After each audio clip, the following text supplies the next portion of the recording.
bimbo che nasce è una specie di sorpresa per l'umanità. E secondo me è questo lo spirito col quale si debbono accogliere i bambini. I think the first few years is very much like building the frame of a house. So you're constructing the framework upon which everything else will develop. Babies learn more in the first 3 years of life than they will ever learn again. They learn more rapidly from 0 to 3 than they will learn from 10 to 13 or 20 to 23 or 30 to 33. O começo da vida, tema desta série do Café Filosófico. No programa de hoje, a importância dos primeiros 1000 dias de vida com o médico pediatra José Martins Filho.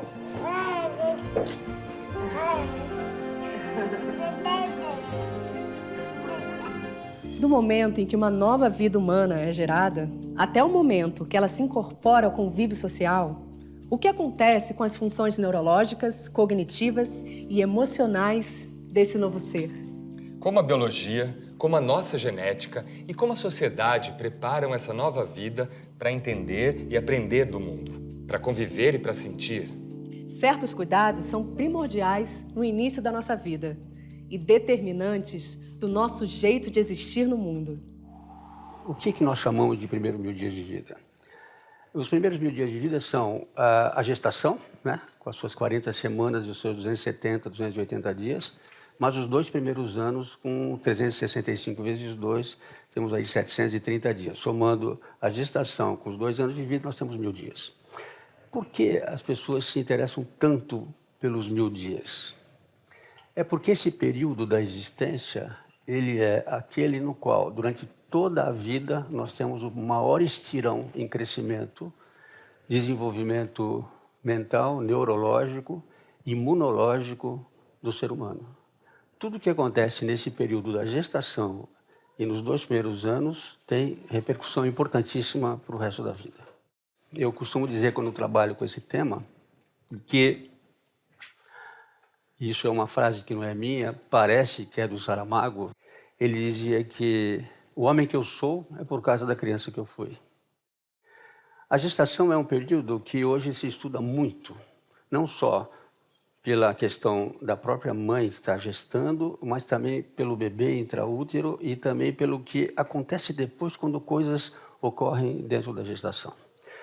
Essa parte dos primeiros 1000 dias é uma coisa muito importante. Então, ansiedade, depressão, violência contra a mulher, problemas sérios que ocorrem na gestação, têm repercussões que depois, posteriormente, acabam aparecendo no desenvolvimento de uma criança, no desenvolvimento de um adulto, dificuldades escolares, problemas de agressividade, problemas de déficit de atenção, e que estão associados a isso.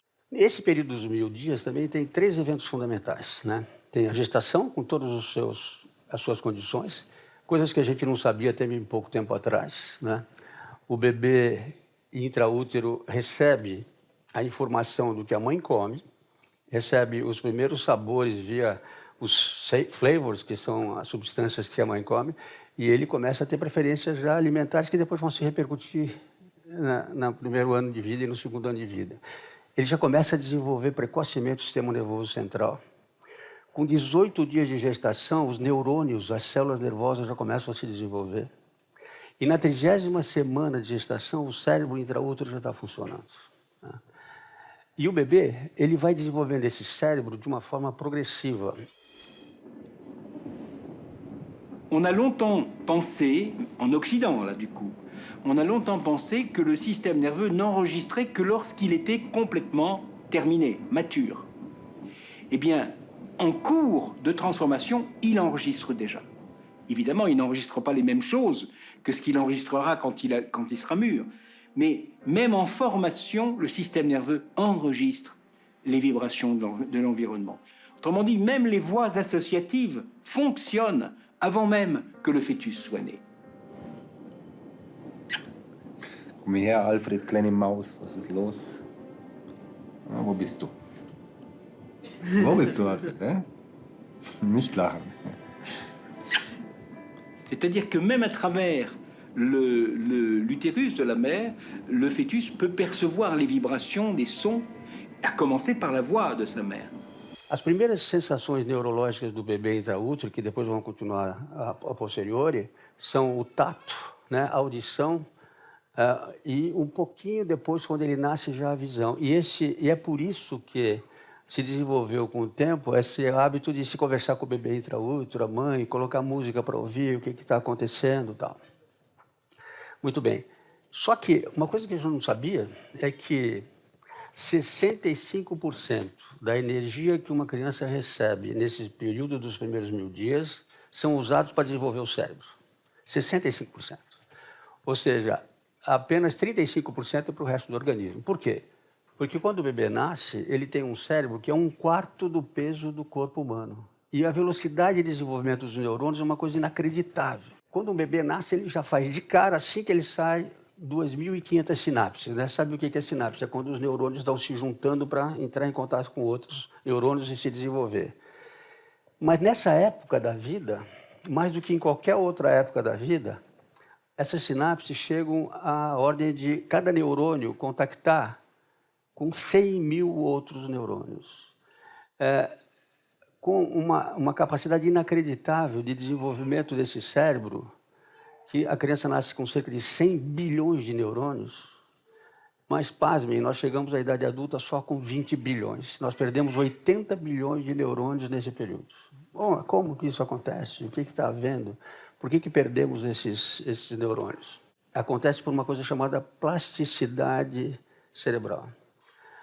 A imensa maioria dos neurônios que não são estimulados morrem.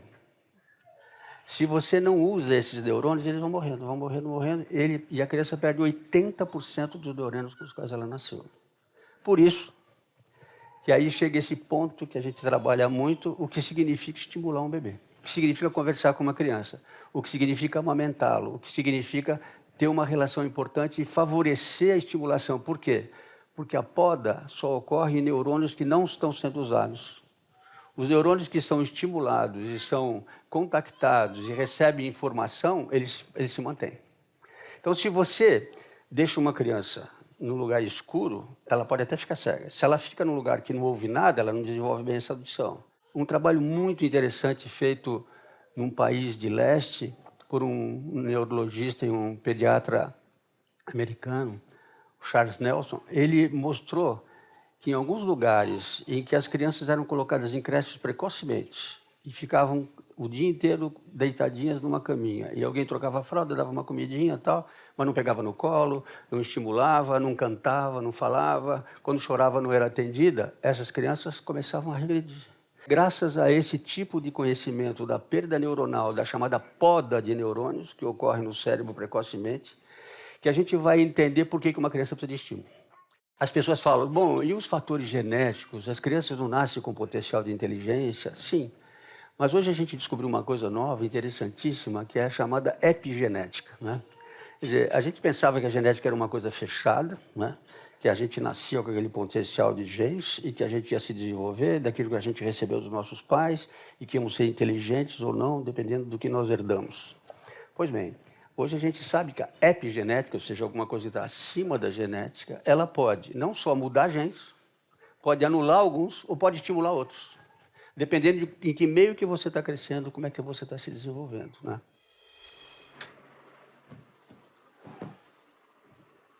But how come some people, you put a baby in their arms, their own baby, and they don't make eye contact, and they don't respond, and the baby's doing all kinds of things to attract the parent's attention, and the parent isn't responding?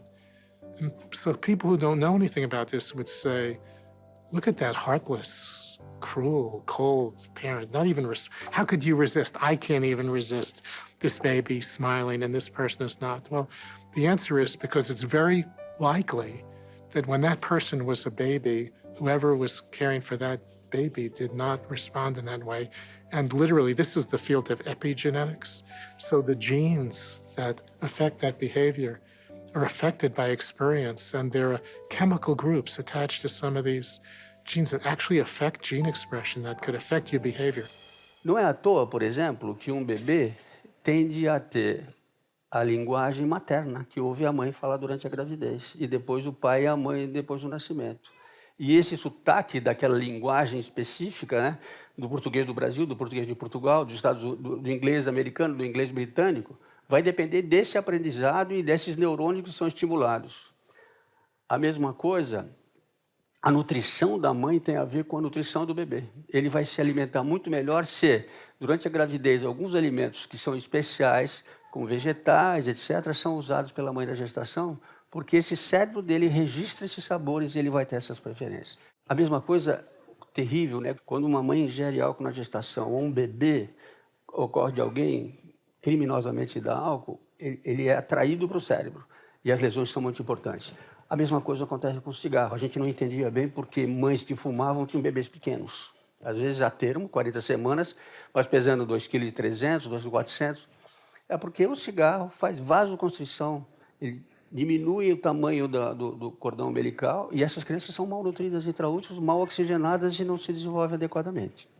O que interessa nos primeiros 1000 dias, fundamentalmente, para a gente entender essa fase da vida humana?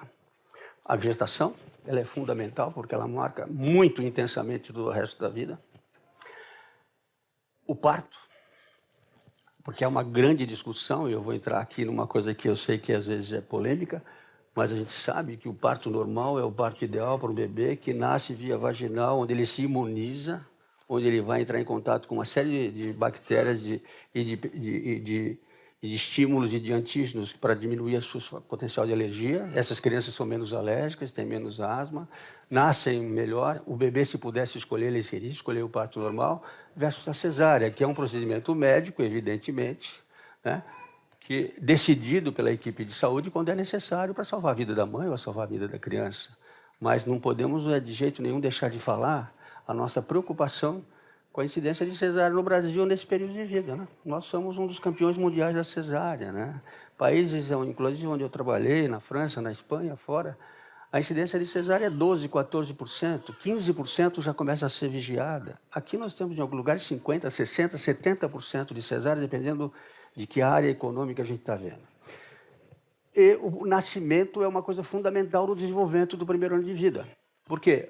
Tem uma coisa que a gente chama o minuto de ouro, que é o primeiro minuto depois do nascimento, que é quando o bebê sai da mãe, seja pela parto normal ou pela cesárea, e ele chora, abrindo a boca muito, expandindo o pulmão, muda totalmente a circulação, vai oxigenar o cérebro, vai mamar imediatamente na mãe, se possível, combatendo duas coisas sérias, que é a hipoglicemia, a falta de açúcar sanguíneo, e a hipooxigenação cerebral. E esse minuto é que a gente dá aquele famoso índice de Apgar, vocês sabem que é uma notinha que o pediatra dá para o bebê que nasce e tal, para saber mais ou menos como foi isso, é fundamental para o resto da vida. Porque se esse minuto tiver um problema sério e você tiver uma falta de oxigênio adequado, ou um problema mais sério metabólico, nutricional, hipoglicemia, você pode ter uma lesão para o resto da vida.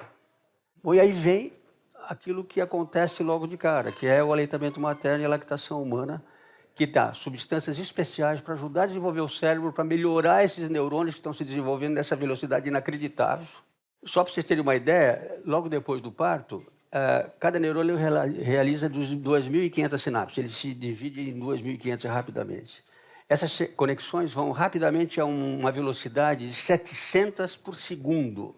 Multiplique isso por 60 para dar 1 minuto, multiplique por 60 para ver 1 hora, multiplique isso por 1 mês para ver por que o pediatra fica medindo o cérebro dessas crianças nas consultas de rotina nos primeiros meses, porque o cérebro vai assim, né? Nenhuma outra fase da vida a gente consegue chegar no nível de trilhões de sinapses que pode acontecer na cabeça de um bebê.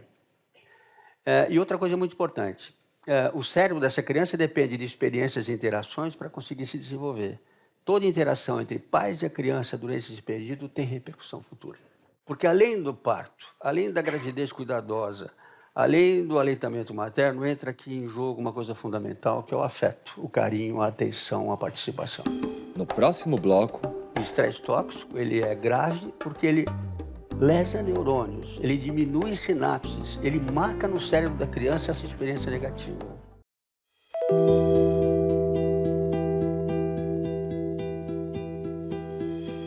Cuidados físicos, amamentação, afeto. São muitos os alimentos necessários para um bebê em desenvolvimento. Pour les bébés, ce qui serait fondamental pour favoriser un développement harmonieux de leur système nerveux, c'est de pouvoir les laisser rêver.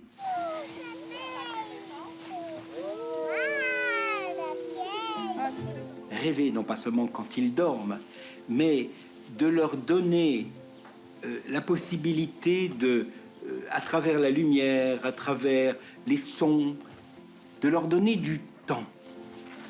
Pas seulement faire de l'élevage, bon, il faut te laver, manger, aller dormir, etc.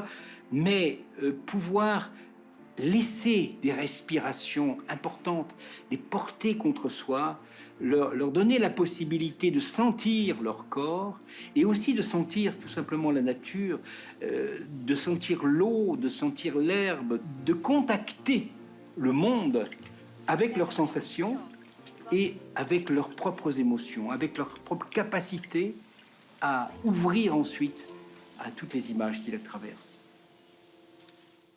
Essa fase da vida, e depois, evidentemente, dos 2 anos, a gente vai continuar olhando, a gente vai ver que vamos chegar aí até 4 anos, 6 anos na formação da personalidade, nós vamos perceber que os trabalhos internacionais e nacionais, temos alguns publicados aqui no Brasil, mostram que crianças que são delegadas a cuidados de outras pessoas não amorosas, que não a própria família, que não dão carinho, não dão atenção, crianças que choram e não são atendidas, aquilo que antigamente a gente ouvia muito dizer, olha, está chorando, deixa chorar que ele aprende, senão ele vai querer colo toda hora.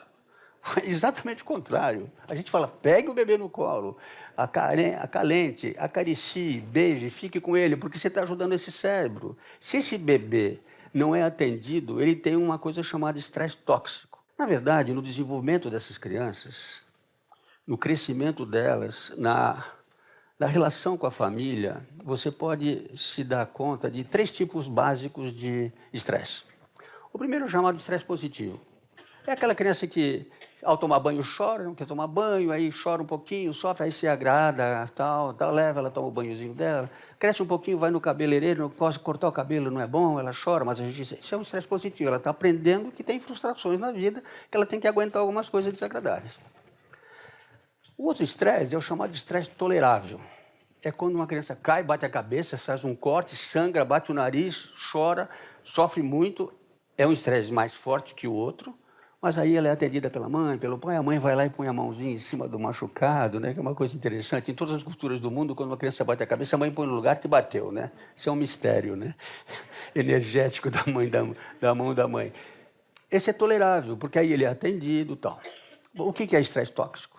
É aquele estresse da criança mal cuidada, maltratada, negligenciada, que não é atendida nos seus desejos mínimos, que chora e ninguém pega no colo, que fica sozinha um tempo todo, que é mal alimentada, que nem sempre recebe a atenção de alguém que a ama. Quando eu digo alguém que a ama, a mãe é o ideal, mas se ela tem uma boa vovó que pode ajudar, a vovó que ama esse bebê, ou até uma babá que vai ajudar e que ama a criança, porque a boa babá não é aquela que troca bem a fralda, é a que ama a criança. E a criança ama também, né? Porque a gente faz a diferença entre vínculo e apego. Vínculo é o que o bebê sente por quem cuida dela. Pela mãe, pela avó, pelo parente, pela criança que está. E apego é exatamente o contrário, é aquilo que o adulto dá para a criança, né? Às vezes tem crianças que têm vínculo, mas não têm apego. Às vezes tem apego e o vínculo não existe. Então essas coisas mexem com o desenvolvimento dessas crianças. E o mais interessante é que o estresse tóxico, ele é muito sério, porque ele é igual ao estresse do adulto. O que é o estresse do adulto? O que é estresse? Estresse é uma resposta corporal quando você sofre algum dano, quando você se assusta, quando você tem medo, e o teu organismo se modifica e ele libera hormônios, principalmente a adrenalina de uma glândula chamada suprarrenal, que dá taquicardia, que dá sangue na musculatura, que dilata a pupila para você correr, fugir ou brigar, vou enfrentar o inimigo. E, a nível cerebral, libera um hormônio chamado cortisol, que prepara o cérebro para entender o que está acontecendo e reagir. Isso é no estresse adulto. Um bebê abandonado, sofrido, dependendo do tempo que ele recebe isso, sem carinho, ele também libera esses hormônios. Ele também libera adrenalina, ou epinefrina, que é outro nome, ou o cortisol cerebral. E aí vem o grande problema. Porque nessa fase de grande divisão celular, nessa fase de plasticidade cerebral e neuronal, esses hormônios são lesivos. Eles lesam neurônios. O estresse tóxico, ele é grave porque ele lesa neurônios, ele diminui sinapses, ele marca no cérebro da criança essa experiência negativa. E essas crianças lesadas com estresse tóxico permanente e contínuo, muitas vezes desenvolvem atitudes e comportamentos realmente negativos, né?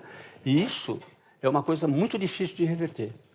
Em alguns países já está se conseguindo criar grupos de trabalho com pediatras, psicólogos, assistentes sociais, fonoaudiólogos, trabalhando com essas crianças. Às vezes as crianças apresentam um mau rendimento escolar. Ah, a culpa é da escola, é o professor, é o método, mas ninguém vai ver se teve estresse tóxico, ninguém vai ver como essa criança foi cuidada, quanto ela tinha de amor, o que aconteceu, como é que esse afeto foi colocado nessa criança. Para você reverter essas lesões cerebrais, comprovadas, inclusive, anatomicamente, por exames, você tem que trabalhar muito. E isso não é tão fácil assim. É uma terapia de longo prazo, de participação.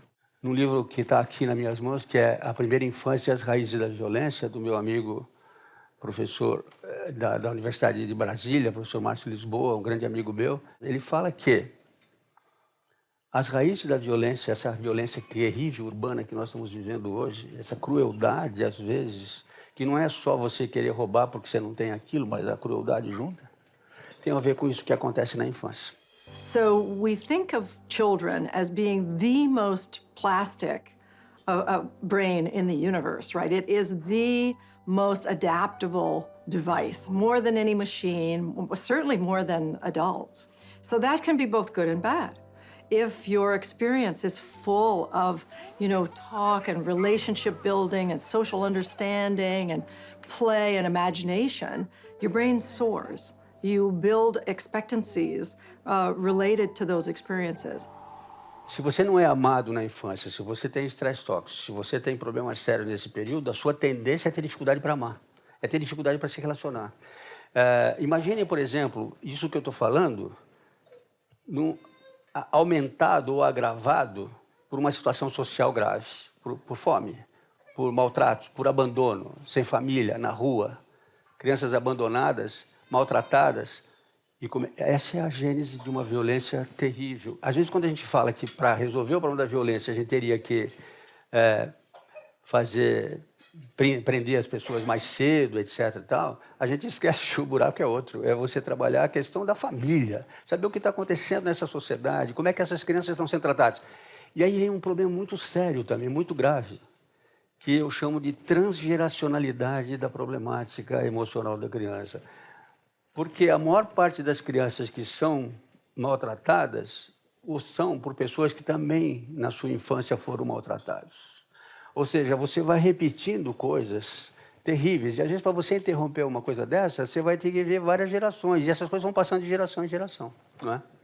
E a gente cai numa sociedade que, além dos problemas sociais, culturais, econômicos, tem o problema da família, das relações sociais, das relações familiares, da mãe, do pai, dos avós, dos tios, etc. e tal. A família é o núcleo fundamental do desenvolvimento psicoemocional de um ser humano. Quem não tem família sofre muito, é difícil para chegar adiante e resolver o problema. A coisa do afeto, do carinho, de atenção é fundamental. Tem um trabalho aqui, feito na Inglaterra, uma coisa curiosíssima. Em alguns hospitais europeus, quando uma pessoa, um adulto ou uma criança tem um trauma cerebral, cai, bate a cabeça num acidente e vai para o hospital, na emergência, está lá machucado. Antes deles tomarem qualquer decisão sobre o crânio, se abrir, não abrir, ver se tem hemorragia, eles escolhem uma proteína chamada S100B. Essa proteína, quando aparece no sangue circulante, ela traduz indiretamente um trauma com sangramento cerebral, com lesão cerebral. Aí uma psiquiatra infantil resolveu medir isso daí nas crianças abandonadas, que não bateram a cabeça, mas tem a proteína. Então, o estresse tóxico só tem uma maneira de resolver. É a prevenção, a orientação, a educação familiar. E eu vejo, às vezes, casais jovens chegarem com seus filhos para a gente atender E eles não sabem como vai mudar a vida quando nasce um bebê. Não tem a mínima ideia do que vai acontecer. Pois é, veja só como ele chora, né? E o que você faz quando ele chora? Ah, tem hora que eu não aguento mais, eu dou pro marido, ele sacode, mas ele só olha para mim, só quer a mãe, mas eu não aguento mais. Pai, tem que participar também. Eu falei, mas se ele está olhando para você e quer você, ele quer você, tem alguma coisa importante. E bebês, notícia aos navegantes, aqueles que ainda não tiveram bebês, chora, viu? E olha, ele precisa chorar. Essa é a comunicação dele. É assim que ele atrai. É assim com que ele chama a atenção das pessoas, né? E ele é confortado, ele sente o calor da mãe, a pele, a frequência cardíaca da mãe, as coisas que ele sentiu durante 40 semanas intraútero, né? A voz da mãe, a voz do pai, as pessoas amigas. Isso faz parte da prevenção do estresse tóxico. E é muito importante nesses primeiros 1000 dias. E eu ouso dizer aqui uma classificação de pais. Mas posso? Ninguém se veja nisso. Você tem o pai competente e a mãe competente. Quem são eles? São aqueles que são carinhosos, são atenciosos, mas têm autoridade, sabem educar e botam limites. É o pai competente. Depois você tem aquele casal, ou aquele pai ou aquela mãe, que são autoritários, mas não são carinhosos. Aí você tem um que é só carinho, mas não tem autoridade. E tem o último, que é o pior de todos, que é o negligente, que não dá nada. Quando você estuda esses 4 tipos de relações com as crianças e vê as consequências, você fica impressionado com o que acontece. Um trabalho em inglês mostra que o simples fato de você ter um pai e uma mãe competente, no sentido de ser carinhoso, ser afetuoso, beijar, abraçar, agradar, mas saber botar ordem na casa, saber dizer não, dar limites, é fundamental para essas crianças irem melhor na escola, terem melhor desenvolvimento, terem menos problemas de relacionamento, terem mais afeto, terem muito mais cuidado com os animais domésticos, serem mais carinhosos. E chegaram a medir, quando você, pelo menos uma vez por dia, senta-se à mesa para comer junto, num almoço ou num jantar, isso faz diferença no desenvolvimento dessas crianças do ponto de vista psicomotor e social. Só esse fato de você juntar com eles e conversar. Agora, o pior de tudo são os pais negligentes. Aqueles pais que, primeiro, não sabiam se queria o filho, se assustam diante de uma gravidez inesperada, não entendem bem quem tem que ficar com a criança, acham que cada um se vire para crescer. Eu também cresci assim, estou aqui e tal, né? Frequentemente a gente ouve falar. Essas crianças são aquelas que têm mais dificuldade de desenvolvimento. São aquelas que apresentam mais problemas. Sabendo disso, eu começo a me preocupar com grupos, pessoas, que acham que nessa idade precoce, nos primeiros meses de vida, você já tem que influenciar a cabeça das crianças. A gente está vendo coisas acontecendo por aí nesse sentido, né? De repente você vê essa história de você começar a pegar meninos e meninas e vestir hora de menino, hora de menina. E no consultório uma criança chama Pau X, né? Porque a criança tem que descobrir que mais tarde o que ela quer ser, se o sexo biológico dela. Nessa idade, que essas crianças não têm nem os seus hormônios fundamentais, estão nessa dúvida e grande precisa de estímulo, a gente precisa usar esses neurônios adequadamente. É uma coisa muito complicada. Você não pode usar o cérebro de uma criança nessa idade e começar a convencê-la de que ela não sabe se é homem ou se é mulher. Deixa ela ser o que ela quiser, quando ela quiser, nada contra, mas a pessoa tem que ter maturidade. Veja um adolescente que a gente está vendo por aí, que moraram em países em que isso começou já há algum tempo, eles ficam ansiosos, eles ficam em dúvida, eles ficam desesperados com a sua identidade. Isso é importantíssimo. É afeto, carinho, atenção, respeito pela criança e deixar as crianças livres para crescer. Hoje em dia, evidentemente, o número de casais que se separam é grande. Eu não tenho nada contra, porque não existe ex-pai e ex-mãe. Existe ex-marido e ex-esposa.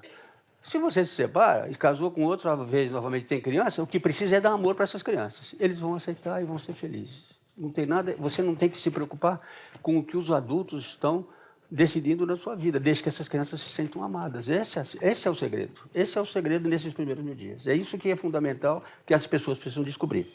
No próximo bloco, o que a sociedade moderna está fazendo com a nossa capacidade de cuidar das nossas crianças.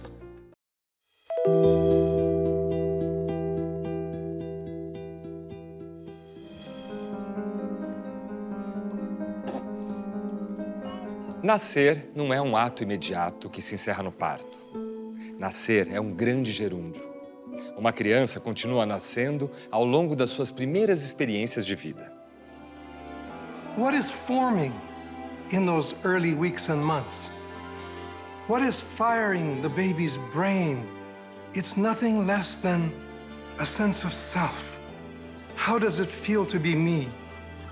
How does it feel to be human? What is this? This life, what is this? That's what's forming our sense of self and our sense of the world.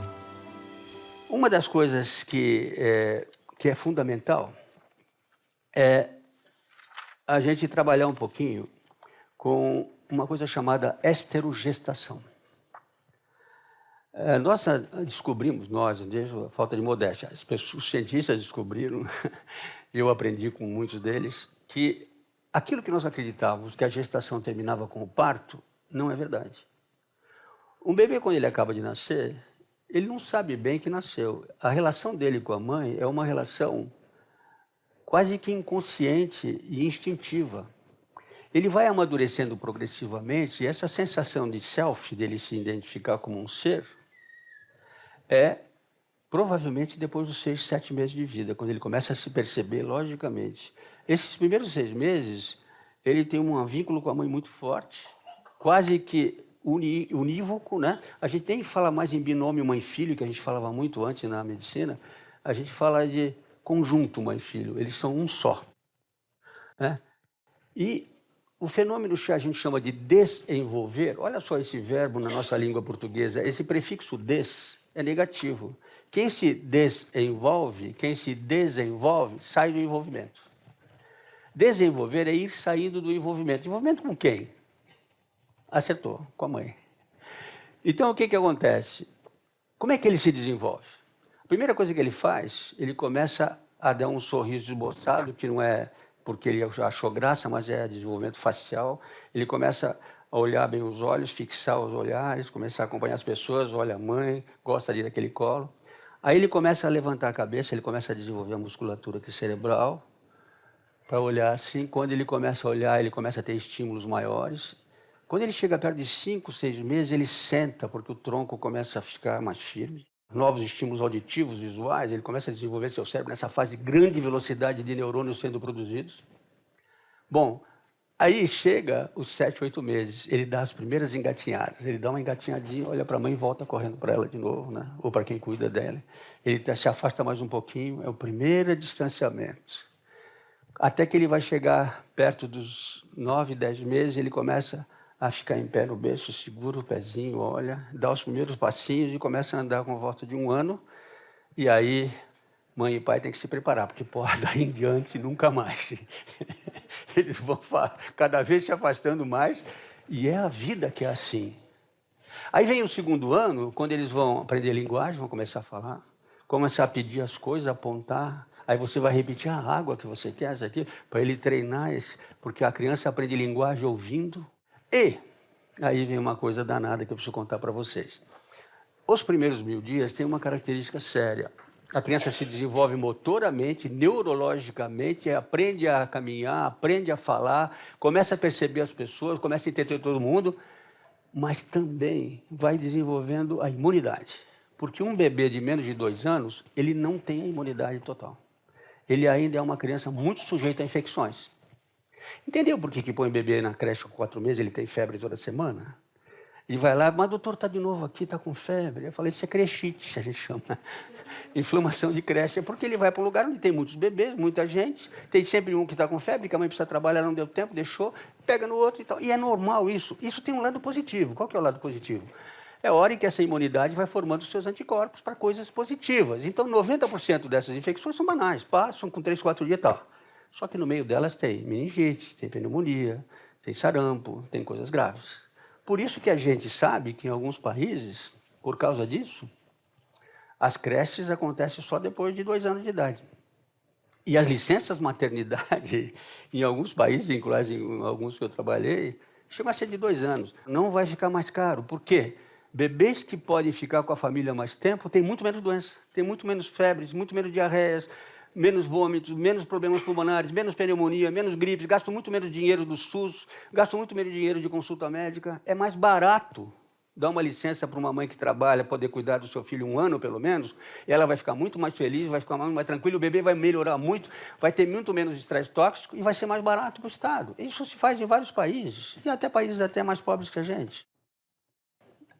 Agora, é claro que isso é uma coisa importante, e eu entendo perfeitamente as dificuldades do mundo moderno. Hoje não dá mais, mãe e pai trabalham, os dois têm que cuidar do filho, são raros os casais que podem ter o luxo e o direito da mãe ficar com o filho mais tempo, porque ela tem os seus empregos, o seu trabalho, eu entendo isso. Aí quando a mãe me fala, mas você quer que eu pare de trabalhar? Eu falo, não quero que você pare de trabalhar, eu quero que você priorize o teu filho.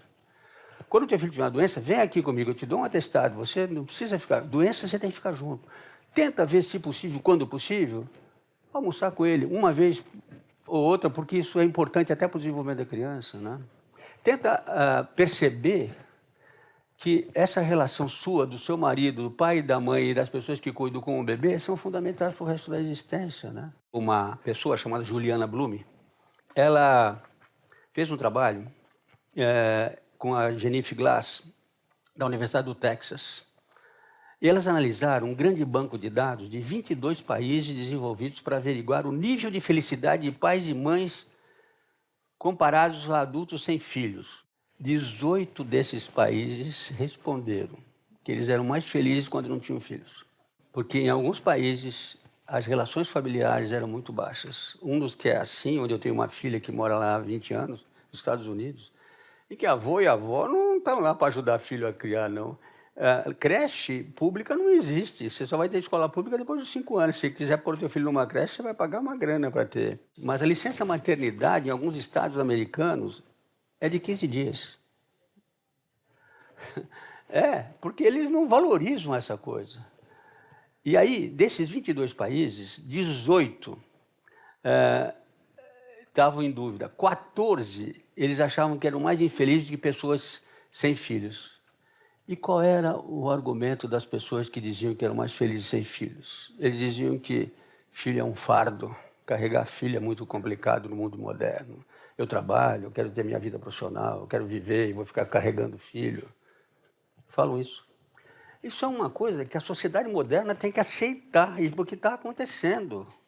Cada vez mais é mais difícil você abrir mão a sua realização profissional numa fase, às vezes, que você está crescendo, você é uma pessoa jovem, está numa carreira importante, e ter filho, você falta no trabalho, você às vezes tem que não ir trabalhar, você tem que cuidar da criança, você tem que...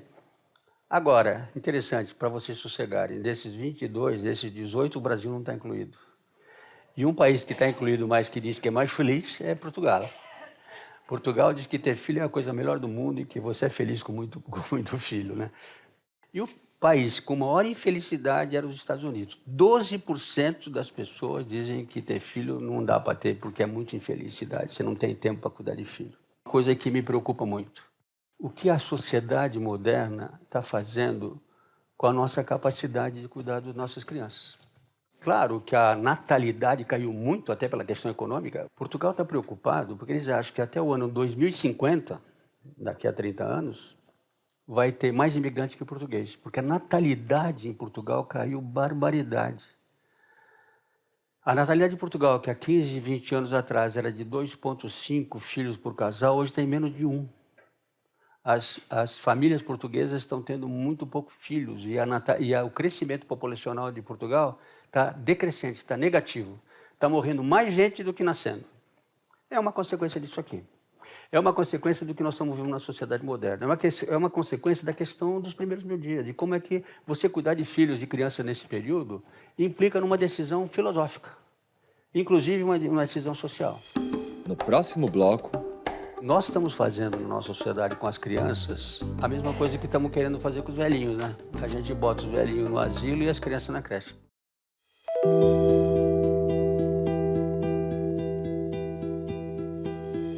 Esta semana ainda não vi meu filho, nem conversei com ele. Saio de casa e ele ainda está dormindo. Quando volto, ele já foi para a cama. Minha mulher também sai comigo, mas chega um pouco mais cedo em casa e ainda consegue dar o jantar antes da empregada ir embora. O termo terceirização pode parecer forte demais, mas o que podemos dizer da transferência de funções maternas e paternas para outras pessoas, a ponto das crianças, às vezes, não terem ideia da presença dos pais? Esses pais, por mais que amem essa criança, estão ou não transferindo seus papéis fundamentais de educadores, alimentadores, cuidadores para outras pessoas. Queria falar um pouquinho sobre as crianças terceirizadas. São os pais que têm filhos e não têm tempo para cuidar dos filhos, né? Que precocemente colocam as crianças em creches, com 2, 3 meses de criança em creche. Realmente isso é um crime. Crianças que com 2 meses vão para a creche o dia inteiro, elas sofrem de uma coisa chamada síndrome de ausência materna. A terceirização é uma coisa que está acontecendo muito por causa da questão do trabalho, das dificuldades econômicas dos casais, que saem às 7 da manhã e voltam às 8 da noite, e são obrigados a deixar os filhos com terceiros. Quando existe uma vovozinha que não está trabalhando e que ajuda, maravilha, porque ela vai dar afeto, carinho e atenção, então a síndrome é muito menor. Quando não, uma babá que eles escolheram. Quando põe na creche, precisa ver que tipo de creche. Existem creches que são afetivas, que precisam ser bem estudadas e trabalhadas, e as crianças precisam receber carinho e atenção, e os pais têm que poder entrar lá a hora que eles querem, etc. Mas as crianças terceirizadas precocemente também são vítimas de estresse tóxico. Eu vejo crianças que as pessoas não se dão conta que quando aparece o pai ou a mãe, principalmente a mãe, elas são ávidas por atenção e por carinho. Elas são ávidas que sejam colocadas no colo e que recebam atenção. E a terceirização infantil está chegando num nível que preocupa muito. Como pediatra, eu tenho sentido muito isso na minha clínica, no meu consultório. Às vezes eu vejo crianças que não vêm com a mãe, vêm com a babá. Às vezes eu não conheço o pai, nunca ele apareceu no meu consultório. Às vezes eu ligo e falo, escuta, fulana, você não pode vir aqui e tal. Mas doutor, eu trabalho muito, é difícil. Eu entendo, mas tem alguma coisa aí que essas pessoas não estão percebendo, que a longo prazo isso é danoso. Tem alguns trabalhos que são publicados recentemente em países que estudam isso há mais tempo, que são curiosos.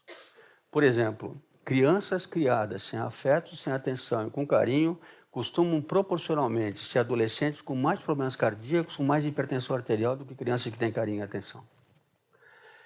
Crianças que não recebem atenção adequada na sua infância desse tipo são crianças que, à medida que os pais envelhecem, são aquelas crianças que mais se distanciam dos pais. O que nós estamos pensando e onde nós vamos chegar com isso? Nós estamos fazendo na nossa sociedade com as crianças a mesma coisa que estamos querendo fazer com os velhinhos, né? A gente bota os velhinhos no asilo e as crianças na creche. Uma sociedade que se interessa pelo meio, assim, só adulto e cara maduro, aí o resto de lado. Não são produtores, né? Criança não produz, nem velhinho produz, só dá trabalho, né? Então aí eles se afastam, né? E aí você começa a ver coisas que estão acontecendo na nossa sociedade por causa dessa história do abandono. O que está acontecendo na nossa sociedade? Vejo uma epidemia de sarampo que chegou aí. Sabe o que é essa epidemia de sarampo? Abandono das vacinas. Pais que não vacinaram seus filhos, que se negaram a vacinar os filhos, e está dando essa epidemia de sarampo aí, um absurdo, uma coisa louca que fizeram. Pessoas que não acreditam numa das coisas básicas da medicina, que é a imunidade, né? A imunização, que salvou milhões de vidas no mundo inteiro. E tem gente que não vacina os seus filhos, né? Outra coisa séria é a violência urbana. Outra coisa séria são os adolescentes violentos, né? São adolescentes que andam se suicidando com carros a 200 km por hora e, evidentemente, também toda a adição à droga e ao álcool que a gente vê nesse tipo de crianças. Natália Fava, de São Paulo, mandou a seguinte pergunta: as crianças estão sofrendo com excesso de estímulo hoje? Como a chegada do celular e as possibilidades sonoras e visuais que esses aparelhos abriram está mudando essa relação de atenção, cuidado e estímulo? Essa pergunta é excelente. Não só celular, mas todas as telinhas que emitem luz azul.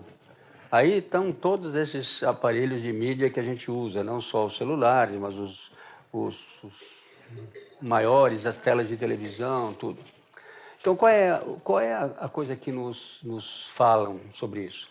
A Academia Americana de Pediatria e a Sociedade Brasileira de Pediatria e a Academia Brasileira de Pediatria, da qual eu fui presidente, fala que, olha só, abaixo de 2 anos, o tempo de uso de telinha de celular por uma criança é 0 horas. Ou seja, não se deve dar telinha para nenhuma criança de menos de 2 anos. A gente sabe que não é o que acontece. Por que eles dizem isso? Porque a emissão daquela luz azul, ela interfere muito sobre o desenvolvimento cerebral e, principalmente, inibe a produção de melatonina, que é um hormônio indutor do sono. Essas crianças dormem mal, são mais irritadas e têm mais alterações tipo estresse tóxico com lesões celulares provocadas pelos mesmos hormônios quando elas são judiadas e machucadas. Há trabalhos mostrando que crianças, quanto mais tempo elas ficam precocemente nas células, mais elas têm estresse tóxico. Seguindo ainda, crianças de 2 a 6 anos, o tempo médio para usar celular e para usar telinha é de 1 hora por dia. E após os 6 anos é que começa a liberar gradativamente, mas nunca permitir ou tentar não permitir que os jovens até a adolescência usem mais de 2 horas de celular por dia. Tanto é que agora tem uns aparelhinhos que medem o tempo que você usa o celular, né? Agora, o que acontece grave na reação do celular também é ver pessoas amamentando e usando o celular, né? Pessoas alimentando a criança usando o celular. Pessoas passeando com as crianças usando o celular. E as crianças imitam o que elas veem. Você não tem como imitar uma criança. Proibir uma criança de usar o celular, se os pais usam, se a mãe usa, se fica todo mundo plugado, né? O celular se transformou agora numa epidemia e num vício que se compara ao uso de cocaína. Sabe um cara chamado Steve Jobs? Sabe o que ele falou? Que os filhos dele não usam o celular até 12 anos. Ele, que inventou. Ele sabe o mal que faz. Agora, eu acho que é uma tecnologia muito difícil de acabar. Na verdade, é uma coisa dificílima da gente controlar. Agora, criança de menos de 2 anos, a gente tem que fazer o possível para não deixar elas ficarem usando. Aquilo que a gente vê nos restaurantes, aquilo que a gente vê no consultório, às vezes. Ah, mas doutor, está chorando, eu não posso falar contigo, deixa eu pôr o celular. Aí ele fica olhando a galinha pintadinha, não sei o que lá, né? Aí, para você conversar. Você vê no restaurante, não come, aí você liga o celular, o moleque fica e a mãe fica, né? Quer dizer, isso é uma coisa que realmente é prejudicial à saúde. Agora, como evitar isso? A primeira coisa é tentar a gente usar menos também, né? Evitar um pouco, sobretudo na frente das crianças. Parents sometimes worry that they don't have the money, they don't have the time, they can't buy their children fancy toys and computers and iPads and iPhones. What I like to tell them it's not those toys. Don't worry about having those little technologies and being able to afford those things. It's you. You're the most important thing in that child's life. It's you. You're the best teacher. You're the first teacher. And it's the things that come for free. It's your words. It's your love. It's your play. It's that connection that you build between you and your child. That means all the difference in the world. That seeds the path for success in school and in life, and it's you. So as exhausting as it is to be a parent, and it is exhausting, it's the hardest job in the world, I think. But look at the power that you have to put your child on that trajectory for all of their lives. Então essa é a coisa da afetividade que a gente vê nessas relações que a gente estuda e que a gente vê. O que eu posso te dizer é que a criança brasileira está muito abandonada, né? Quando eu falo da criança terceirizada, eu deixo de lado toda essa criançada que não é terceirizada, mas é abandonada, né? E que vive pelas ruas há décadas, né? Isso aqui acontece no Brasil há muitas décadas, né? E a gente realmente, tudo que a gente tenta fazer, até hoje ninguém conseguiu resolver esse abandono dessas crianças. A drogadição, o início precoce de utilização de cocaína, de crack, que é uma desgraça, que é muito pior, né? E que realmente mata. Mais reflexões no site e Facebook do Instituto CPFL e no canal do Café Filosófico no YouTube.